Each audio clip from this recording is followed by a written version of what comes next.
ಕೂಡ ತಾವು ಒಂದು ಉದ್ಯೋಗವನ್ನು ಕೊಡಬೇಕು. ವಿಶ್ವದ ಅತಿ ದೊಡ್ಡ ಒಂದು ಮ್ಯಾನುಫ್ಯಾಕ್ಚರಿಂಗ್ ಕಂಪನಿ ಫಾಕ್ಸ್ಕಾನು ಏನು ಬೆಂಗಳೂರಿನಲ್ಲಿ ಚೈನಾದ ನಂತರ ಅತಿ ದೊಡ್ಡ ಒಂದು ಐಫೋನ್ ಮ್ಯಾನುಫ್ಯಾಕ್ಚರಿಂಗನ್ನು ಉತ್ಪಾದನಾ ಘಟಕವನ್ನು ಸ್ಥಾಪಿಸಿದೆ. ಸುಮಾರು 20 ಮಿಲಿಯನ್ ಅಂದರೆ 2 ಕೋಟಿ ಐಫೋನ್ಗಳನ್ನ ಇವತ್ತು ಸಲ ತಯಾರಾಗ್ತದೆ.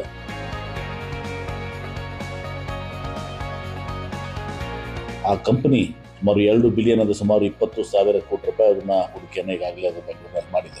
ಫಾಕ್ಸ್ಕಾನ್ ಕಂಪನಿಯವ್ರಿಗೆ ವಿನಂತಿ ಏನು ಮಾಡ್ಕೊಂಡಿದೆ, ನಮ್ಮ ವಿಜಯಪುರ ಜಿಲ್ಲೆಯಲ್ಲಿ ನಮ್ಮ ಯುವಕರು ಏನು ಇಂಜಿನಿಯರಿಂಗ್ ಪದವೀಧರಿದ್ದಾರೆ, ಡಿಪ್ಲೊಮಾ ಪದವೀಧರಿದ್ದಾರೆ, ಅವರೆಲ್ಲರಿಗೂ ಕೂಡ ತಾವು ಒಂದು ಉದ್ಯೋಗವನ್ನು ಕೊಡಬೇಕು, ತನ್ನ ಮೂಲಕ ತಮ್ಮ ಸಾಮಾಜಿಕ ಕಳಕಳಿಯನ್ನು ಬದ್ಧತೆಯನ್ನು ಮೆರಿಬೇಕು ಅಂತೇಳಿ ಅವರು ಒಪ್ಕೊಂಡು ನಮ್ಮ ವಿಜಯಪುರದ BLD ಸಂಸ್ಥೆಯ ಫಗೋಳ್ಕಟ್ಟಿ ಇಂಜಿನಿಯರಿಂಗ್ ಕಾಲೇಜಿನಲ್ಲಿ 26ನೇ ತಾರೀಕಿಗೆ ಶುಕ್ರವಾರ ಇದೇ ತಿಂಗಳು 2024-25ನೇ ಸಾಲಿನ ಶೈಕ್ಷಣಿಕ ವರ್ಷದಲ್ಲಿ BU ಮತ್ತು ಡಿಪ್ಲೊಮಾ ಪದವಿಯಲ್ಲಿ mechanical E&C electronics and communications ಮತ್ತು E&E ಎಲೆಕ್ಟ್ರಾನಿಕ್ಸ್ ಆ್ಯಂಡ್ ಎಲೆಕ್ಟ್ರಿಕಲ್ಸ್ ವಿಭಾಗದಲ್ಲಿ ತೇರ್ಗಡೆ ಹೊಂದಿರುವ ವಿಜಯಪುರ ಸಮಗ್ರ ಜಿಲ್ಲೆ, ಬಾಗಲಕೋಟ್ ಹಾಗೂ ಚಿಕ್ಕೋಡಿ ಭಾಗದಲ್ಲಿ ಇವತ್ತು ಅಥಣಿ ಹಿಡ್ಕೊಂಡು ಉತ್ತರಿನ ಪ್ರದೇಶದ ಎಲ್ಲ ವಿದ್ಯಾರ್ಥಿಗಳಿಗೆ ನೋಂದಣಿ ಮಾಡಿಸಿಕೊಂಡು ಈ ಉದ್ಯೋಗ ಮೇಳದಲ್ಲಿ ಭಾಗವಹಿಸಿ ಇದರಿಂದ ಒಂದು ಪ್ರಯೋಜನವನ್ನು ಪಡ್ಕೋಬೇಕು ಅಂತೇಳಿ ನಾನು ವಿನಂತಿಯನ್ನು ಮಾಡ್ಕೋತೀನಿ.